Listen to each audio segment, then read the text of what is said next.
Hello guys, welcome to our new video. Today, I will show you how to turn off notifications on your phone. First, open the Settings app on your mobile. Scroll down and tap on Notifications. Here you'll see a list of apps. Select the app for which you want to turn off notification. Toggle off the Allow Notifications option to completely disable notifications for that app. If you want to customize notifications, you can choose to turn off specific types like sound, banners, or badges. That's it. You've successfully turned off notifications for your chosen app.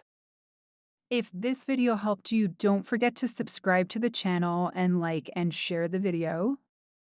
Thank you for watching.